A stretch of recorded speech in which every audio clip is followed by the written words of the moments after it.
الحمد لله رب العالمين، والصلاة والسلام على سيد الأنبياء والمرسلين محمد وآله وأصحابه أجمعين. أما بعد، فأعوذ بالله من الشيطان الرجيم.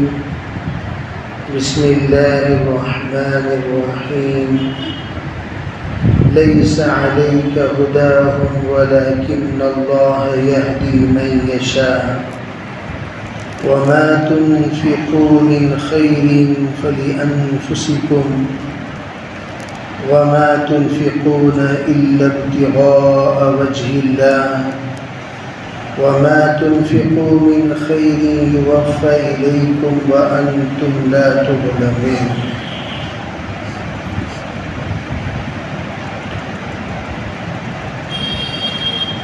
سورہ بقرہ کی آیت نمبر 272، جس میں اللہ تعالیٰ نے اپنے نبی علیہ السلام کو بہت ہی اہم ہدایت عطا فرمائی. حضور علیہ السلام امت کی ہدایت کے لیے بہت زیادہ اپنے آپ کو جس وقت کھپا رہے تھے اور بعض لوگوں کے حالات کو دیکھ کر مایوس بھی ہو رہے تھے کہ یہ عجیب و غریب لوگ ہیں، بار بار ان کو سمجھانے کے باوجود ان لوگوں کو یہ بات سمجھ میں نہیں آ رہی ہے کہ ایک رہبری ان کو دی جا رہی ہے، اس پر ان کو عمل کرنا چاہیے. اس پر آپ علیہ السلام بہت زیادہ کوشش بھی کر رہے تھے اور آپ ہر اعتبار سے دعا بھی کر رہے تھے. اللہ نے تسلی دی، لیس علیک ہداہم، اے نبی علیہ السلام آپ پر ان لوگوں کی ہدایت کی ذمہ داری نہیں ہے. آپ کے ذمے سمجھانا ہے، راستہ بتانا ہے، نصیحت کرنا ہے، ہر اعتبار سے حجت پیش کرنا ہے اور ان کے حق میں دعا کرنا ہے. آپ کی محنت پر وہ لوگ ہدایت یافتہ ہو جائیں، ایسا نہیں ہو سکتا. اس لیے آپ اس بات کو سمجھ جائیے، آپ ہدایت کے ذمہ دار نہیں ہیں. ہدایت کا ذمہ دار تو صرف اللہ ہے. اللہ جس کو چاہتا ہے ہدایت دیتا ہے، لیکن آپ کے ذمے صرف محنت ہے. محنت کے آپ مکلف ہیں، نتیجے کے آپ مکلف نہیں ہیں. وَلَكِنَّ اللَّهَ يَهْدِي مَن يَشَاءُ، اللہ جس کو چاہتا ہے اسے ہدایت نصیب کرتا ہے. اس سے پتہ چلا اذان دینے کی ذمہ داری مؤذن کی، توفیق نماز کی جو ہدایت ہے وہ اللہ کی طرف سے نصیب ہوتی ہے. اگر کوئی بندہ اس بات پر نادم ہو، پشیماں ہو اور وہ یوں کہتا ہو ارے بھائی میں نے تو اذان دی لیکن نمازی نماز کو کیوں نہیں آئے، تو علماء فرماتے ہیں یہ ذمہ داری آپ کے ذمے نہیں ہے. آپ کو یہ نہیں پوچھا جائے گا کہ یہ نماز کو کیوں نہیں آئے، یہ ہدایت کیوں نہیں پائے، یہ لوگ سدھرے کیوں نہیں، یہ لوگ نیک بنے کیوں نہیں. یہ تمام ذمہ داریاں آپ کے ذمے نہیں ہیں. آپ کے ذمے صرف اور صرف یہ ہے کہ آپ ان کو سمجھائیں.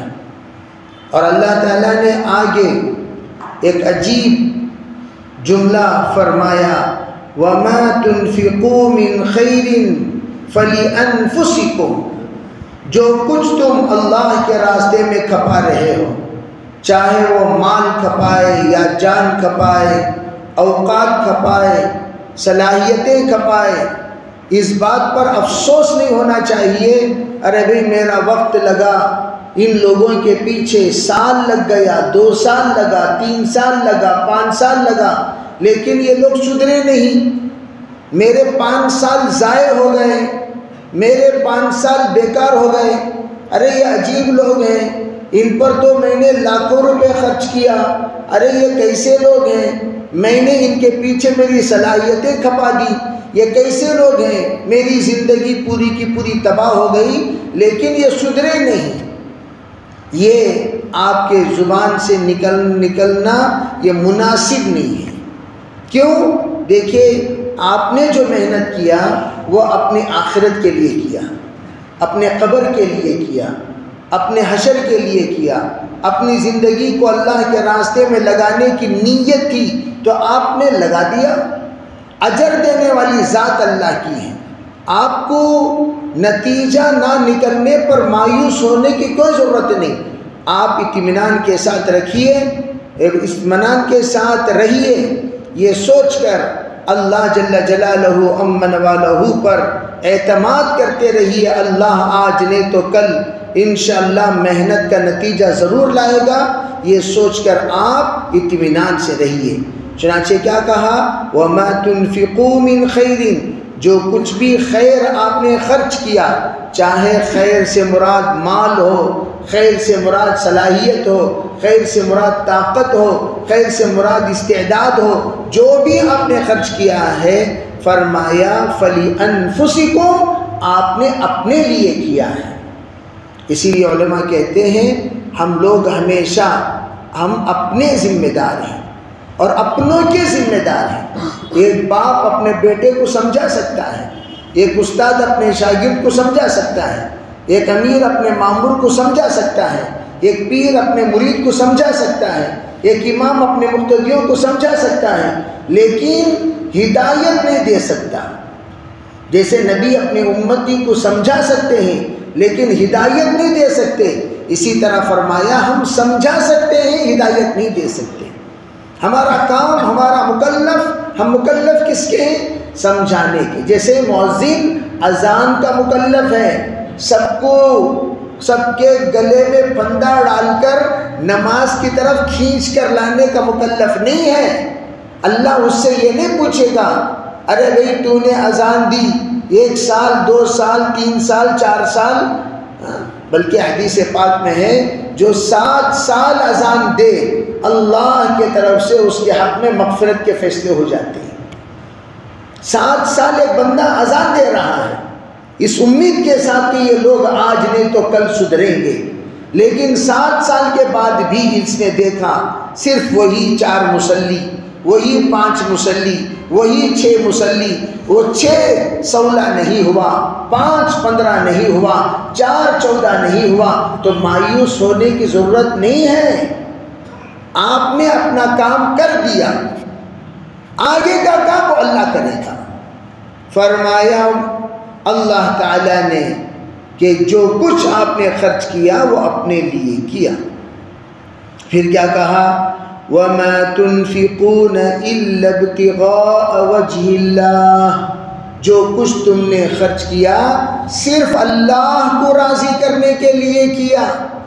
بعض مرتبہ ہم لوگ مسجد بناتے ہیں، جاتے ہیں کسی جگہ پر، اسی لیے ہمارا کابل کہتے ہیں ہمیشہ آدمی سوچ سمجھ کر مشورے سے کام کرنا چاہیے۔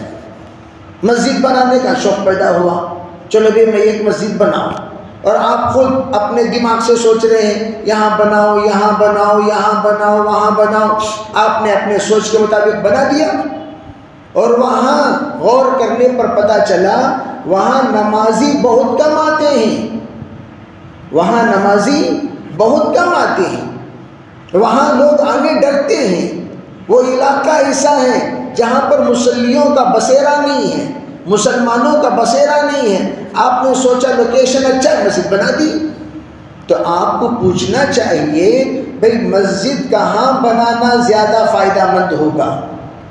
جیسے لوگ کسی کا انتقال ہوتا ہے، اللہ کے راستے میں خرچ کرنے کو جی چاہتا ہے، چلو میں ایصال ثواب کے لیے کچھ کروں، سوچتے نہیں، سمجھتے نہیں، مشورہ کرتے نہیں، لے جا کر لاکھوں روپے ایسی جگہ پر خرچ کر دیتے ہیں جہاں پر اتنے لاکھ روپے خرچ کرنے کی ضرورت ہی نہیں، اور جہاں ضرورت ہے وہاں شیٹ کے نیچے بچے پڑھ رہے ہیں، بالو کے اوپر بیٹھ کر پڑھ رہے ہیں، دیوار تک بھی موجود نہیں ہے، شیٹ کی دیوار میں بچے پڑھ رہے ہیں، وہاں ماشاءاللہ ناظرہ کلام پاک صبح سے شام تک، حفظ قرآن صبح سے شام تک، وارثین انبیاء، طلباء علم نبوت، وہ لوگ زانو تلمذ اختیار فرما کر صبح سے شام تک کتب دین پڑھتے ہیں اور پڑھاتے ہیں، سنتے ہیں اور سناتے ہیں، اس کی طرف کسی کی توجہ نہیں۔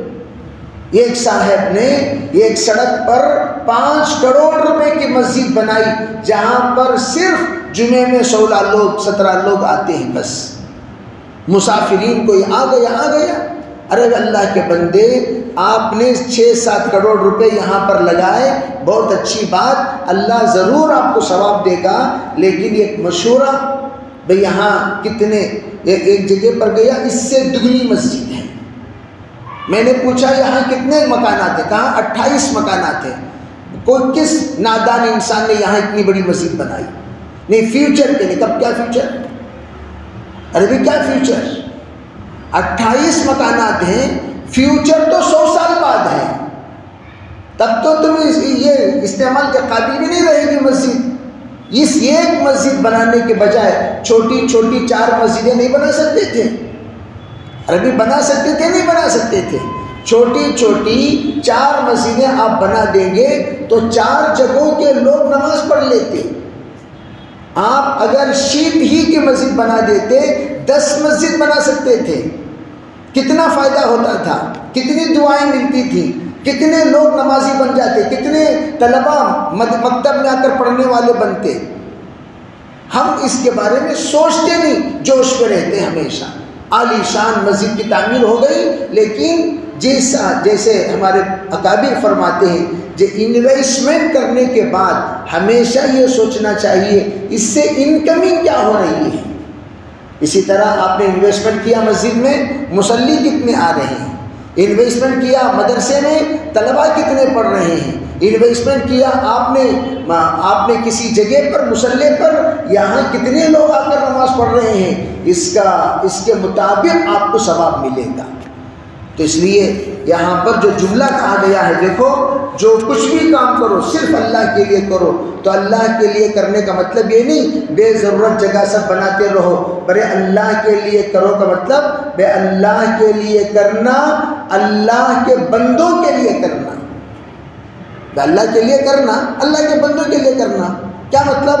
اللہ کے بندوں کے بھوک کو مٹانے کے لیے اللہ کے لیے دینا ہے، رضا اللہ کا مقصود ہو، لیکن بھوک ہم اللہ کے بندوں کو مٹائیں گے، رضا اللہ کا مقصود ہو، ننگے لوگوں کو ہم کپڑا پہنائیں گے، رضا اللہ کا مقصود ہو، مسجدوں کی ہم تعمیر کریں گے، رضا اللہ کا مقصود ہو، مکاتب اور مدارس کی تعمیر کریں گے، رضا اللہ کا مقصود ہو، یتیم خانہ بنائیں گے، اولڈ ہوم بنائیں گے، یہ کام کرو۔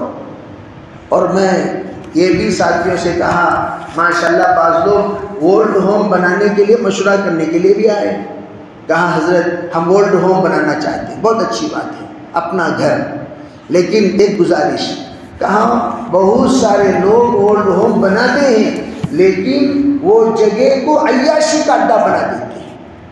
ارے سب کے سب ابو 60 ہیں، ابو 60 گویا بونس لائف گزار رہے ہیں، اعمار امتی بین 60 و 70، اور بونس لائف میں آپ نے ناچ گانے کا انتظام کیا، بونس لائف میں آپ نے فلم کا انتظام کیا، بونس لائف میں آپ نے ان لوگوں کی عیاشی کا انتظام کیا۔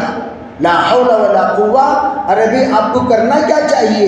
ان کو جا کر کہنا چاہیے بہترین کھانا، بہترین آرام کا انشاءاللہ ہم انتظام کریں گے، صبح سے شام تک آپ کے کچھ ٹائم ٹیبل ہیں، 5 وقت کی نماز پابندی سے پڑھیں گے، صبح و شام قرآن پاک کی تلاوت ہوگی، آپ کو دین سکھایا جائے گا، آپ کو کلمہ پڑھایا جائے گا، آپ سے ذکر کرایا جائے گا، آپ کی آخرت کی تیاری کرائی جائے گی، تب جا کر انشاءاللہ وہاں پر رہنے والے عورت اور مرد یہ آخرت کی یاد میں اپنی زندگی گزاریں گے۔ اگر وہ فریشنس چاہتے ہیں قرآن کی تلاوت سنیں، نعت پاک ڈال کر سنائیے، کون منع کرتا ہے؟ لیکن آج کل اتنی بڑی سی ٹی وی لگا دی گئی اولڈ ہوم میں، اب یہ بیچارے پر سکرات ہیں اور دوسرے لوگ گانے سن لے کر بیٹھے ہوئے ہیں۔ اب وہ سکرات کی حالت میں حکم کیا تھا؟ لقینوا موتاکم، اطراف میں بیٹھ کر آپ کلمہ پڑھیے، کلمے کی تلقین کیجئے، لیکن کلمے کی تلقین کرنے کے بجائے ہوا کیا؟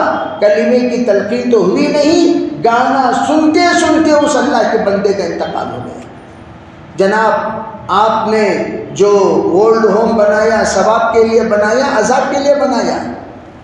ارے اولڈ ہوم جو بنائے کس کے لیے بنائے؟ ثواب کے لیے بنائے۔ ان لوگوں کو جو کھانا کھلا رہے کس کے لیے؟ ثواب کے لیے۔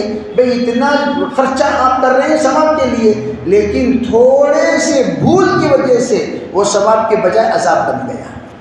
اس لیے علماء سے مشورہ، اچھا کام کرنا اچھوں کے مشورے سے کرنا، یہ بات اچھی طرح سمجھو، اچھا کام کرنا لیکن اچھوں کے مشورے سے کرنا۔ اچھا کام کر رہے ہیں چھتریوں کے مشورے سے، کام اچھا ہے، مشورہ دینے والے پر چھتریاں ہیں، ڈباؤ ہیں، کھو کھجاؤ ہیں، ان سے کوئی مشورہ کرتا ہے؟ ارے یہ بے وقوف لوگوں سے کوئی مشورہ کرے گا؟ یہ مشورے کے قابل ہیں جن سے آپ نے مشورہ کیا، کیا بھی فکر کرو لوگ یجمان کھانے کے انتظام میں کر لیتا ہوں، کیا مطلب اس کا؟ آدھا پیسہ اس کے جیب میں جا رہا ہے، آدھا پیسہ یہ بیواؤں اور یتیموں کے پیٹ میں جا رہا ہے۔ ایسے انسانوں کو آپ نے ذمہ دار بنایا جو خود نگرانی کیا کریں گے؟ وہ خود نگرانی کے قابل ہیں، وہ نگرانی کیا کریں گے؟ وہ خود نگرانی کے قابل ہیں۔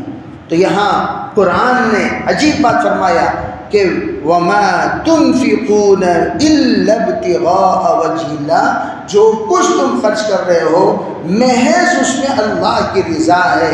تو اللہ کی رضا جب مقصود ہے، اللہ کن کن چیزوں سے راضی ہوتا ہے وہ بھی آپ کو جاننا ضروری ہے۔ جب اللہ کو راضی کرنے کے لیے آپ، جیسے مثال طور پر بعض لوگ ماشاءاللہ اپنے نئی شادی ہوئی، سالے سے پوچھتے ہیں بھئی تمہارے بہن کو کیا پسند؟ نہیں ہمارے بہن کو حلوہ پسند، ہمارے بہن کو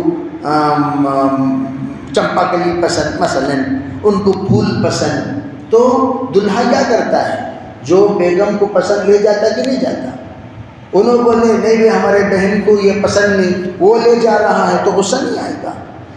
ارے بھئی شادی کے بعد بیوی کو اپنانے کا وقت ہے، بیوی کو خوش کرنے کا وقت ہے، بیوی کو اپنا بنانے کا وقت ہے، اور بیوی کے دل میں جگہ لینے کا وقت ہے، اور آپ ایسی چیزیں لے کر جا رہے ہو جو اسے پسند ہی نہیں، اور ایسے رنگ کے کپڑے لے جا رہے ہو گفٹ میں جو اسے پسند ہی نہیں، تو اسے کیا رنگ پسند؟ تو آپ ان کی سہیلیوں سے یا ان کے بھائی سے یا ان کی والدہ محترمہ سے پوچھتے ہیں، پوچھ کر بعد میں لے جاتے ہیں۔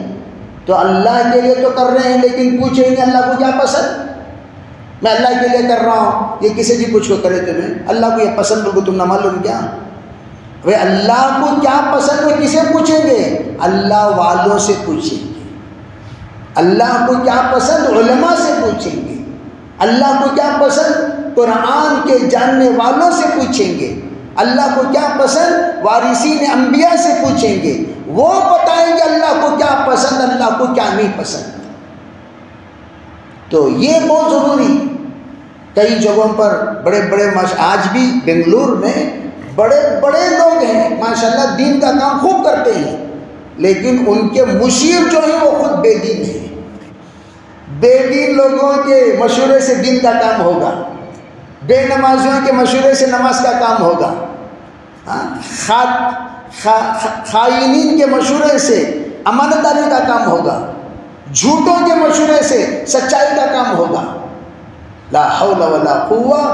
ارے بھائی بے حیاؤں کے مشورے سے حیا کا کام ہوگا، سوچنے کی بات ہے۔ اور ہم لوگ حیا کا کام کر رہے ہیں، لیکن کر رہے ہیں مشورہ بے حیا سے۔ ہم لوگ علم کا کام کر رہے ہیں لیکن کر رہے ہیں مشورہ جاہل سے. ہم لوگ نیک کام کر رہے ہیں لیکن کر رہے ہیں مشورہ برے سے. تو اس لیے یہ عقل کی کمی کی علامت ہے. اس لیے دیکھو اغراض اور ہمیشہ اغراض والے شہد کے چھتے کے اطراف جیسا مکھی ہمیشہ رہتی ہے، اسی طرح اغراض والے مالداروں کے پیچھے پھرتے رہیں گے. جو مالداروں کے پیچھے نہیں پھرتا وہ اخلاص والا ہے. اغراض والے کیا کریں گے؟ چاپلوس کی طرح پھرتے رہیں گے. صاحب صاحب صاحب صاحب، ارے کیا صاحب صاحب، کیا صاحب صاحب، صاحب صاحب کی، سانپ سانپ کی، صاحب صاحب یہ پیچھے سانپ سانپ پہ. کب ڈھستی معلوم ہوتا نہیں، برابر دے کر ڈھسے گا، نہ رہے بانس نہ بجے بانسری. فرمایا یہاں پر اللہ کو راضی کرنے کے لیے کر رہے ہو تو اللہ کی رضا جان کر کرو. فرمایا آگے وَمَا تُنْفِقُوا مِنْ خَيْرٍ يُوَفَّ إِلَيْكُمْ، فرمایا جو بھی تم نیک کام کرتے ہو آخرت میں اللہ پورا حساب چکا دے گا. تم میرے لیے کیا کیے؟ جی گھر بنایا. اور کیا کیے؟ قرآن کی حفاظت کے لیے ہم نے کمرہ بنایا، تحفیظ قرآن. اور تم نے کیا کیا؟ ہم نے علماء کرام کی نگرانی کی، علماء کرام کو ساتھ. آپ نے کیا کیا؟ ہم نے مکاتب بنائے. آپ نے کیا کیا؟ یتیم خانہ. آپ نے کیا کیا؟ مہمان خانہ. آپ نے کیا کیا؟ مسافر خانہ. بہت اچھی بات. آپ نے کیا؟ ہاں کیا. بہت اچھی بات. لو یہ اس کا بدلہ ہے، یہ اس کا بدلہ ہے. پورا کتنا؟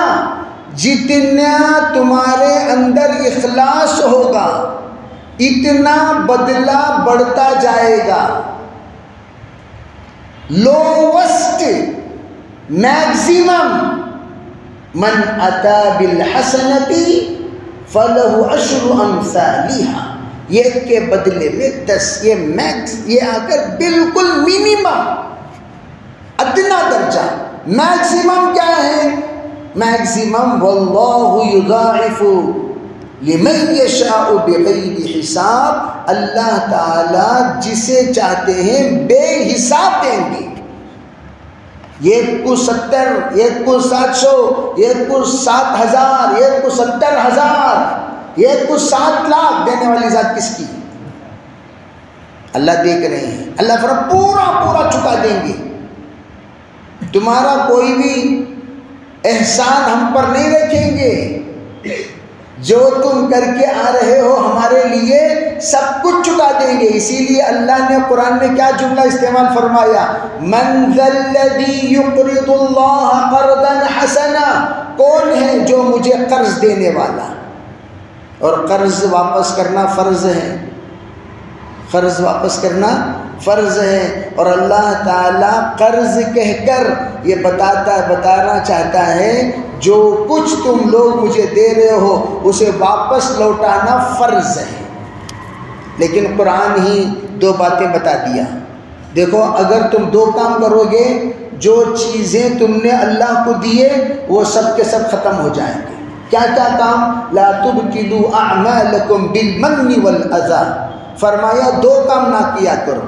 اگر کرو گے تو تمہارا کیا کردہ سب کے سب تباہ ہو جائے گا، برباد ہو جائے گا، فنا ہو جائے گا، آخرت میں کچھ بھی نہیں ملے گا. نمبر 1 احسان نہ جتلانا.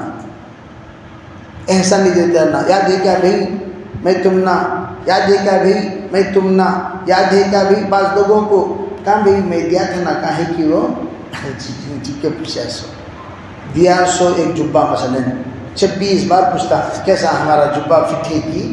اور جبہ دیکھو 5 سال ہو گیا، 6 سال ہو گیا، 10 سال ہو گیا، تب پوچھتے رہے گا بار بار ملتے وقت سب. کیا مطلب؟ تو آپ نے احسان فرما کر اس احسان کا بدلہ تعریف سے لے لیے، احسان جتلا کر لے لیے. آپ جو ہی احسان جتلائے فوراً وہ چیز ختم. اسی لیے کہا نیکی کر دریا میں ڈال. کا مطلب کیا ہے؟ لوگ نہیں سمجھتے اس کا مطلب. نیکی کر جیسا دریا میں نیکی ڈالنے کے بعد وہ گم ہو جاتی ہے، پھر ملتی نہیں. کب ملے گی؟ حشر میں ملے گی۔ بھول جانا بھئی میرے پاس مال ہے بھی ٹنو منو، کہاں ہے؟ دریا میں ہے۔ دریا میں ہے؟ میں بہت بڑا کروڑ پتی، مال کہاں ہے؟ دریا میں ہے۔ دریا میں کوئی مال کما کر بینک کیا وہ ڈالنے کے لیے؟ دریا میں ڈال دیا، ارے بھائی تھوڑی دیر چشمہ گرا، بس ایک منٹ بھی نہیں چشمہ غائب۔ یعنی دریا ایسی جگہ ہے جہاں کوئی چیز گرتی ہے پھر ملتی نہیں، اللہ یہ کہ اللہ ملنے کا ملانے کا فیصلہ کرے۔ جیسے ہارون رشید رحمۃ اللہ علیہ نے سوئی ڈال کر پوچھا، ارے ابھی آپ حکومت چھوڑ کر یہاں آ کر بیٹھے ہیں؟ فرمایا میں اس سے اعلیٰ درجے کی حکومت پہ اس وقت میں ملازم ہوں۔ ہاں اس سے اعلیٰ درجے کی حکومت میں ملازم ہے تو کیسے ملازم؟ کہا سوئی پھینکا حضرت ہارون رشید نے دریا میں اور کہا بھائی میری سوئی لا کر دے دو، تمام مچھلیاں سوئی لا کر حاضر کر دی۔ تو اس میں حضرت نے کہا یہ نہیں یہ میری سوئی ہے۔ فرمایا وہ حکومت بہتر یا یہ حکومت بہتر؟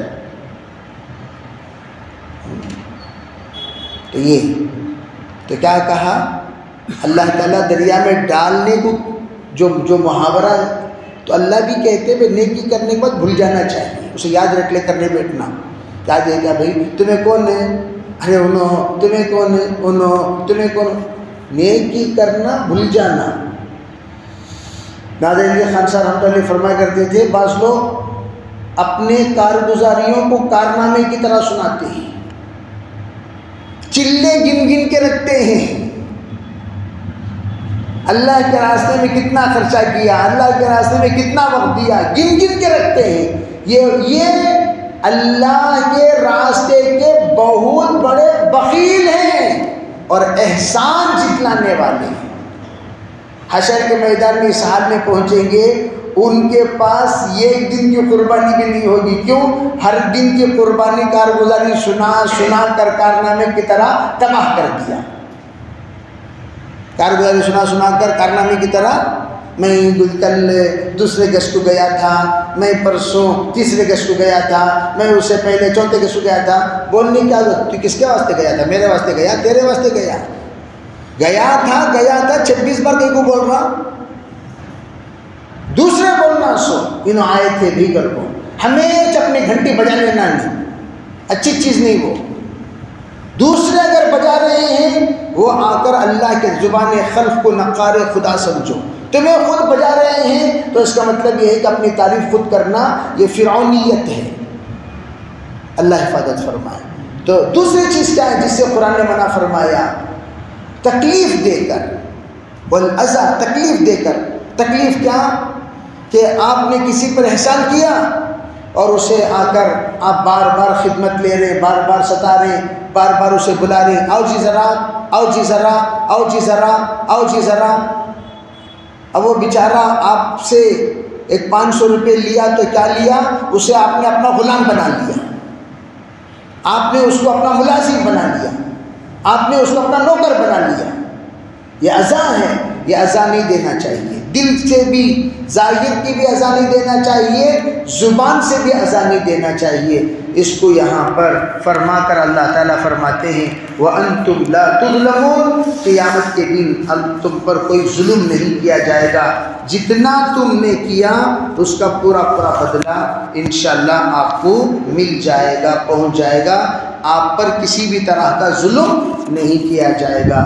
تو اسے پتہ چلا کہ ہم لوگوں کو چاہیے کہ ہم احسان نہ جتلائیں بلکہ اللہ کا احسان مانیں۔ اللہ نے ہمیں احسان کرنے والا بنایا، اس پر اللہ کا احسان مند ہونا چاہیے اور اللہ کا شکر ادا کرنا چاہیے، اور اللہ کی طرف جو کچھ بھی ہم کار خیر کرتے ہیں اللہ کی طرف منسوخ کرنا چاہیے۔ اللہ عمل کی توفیق عطا فرمائے۔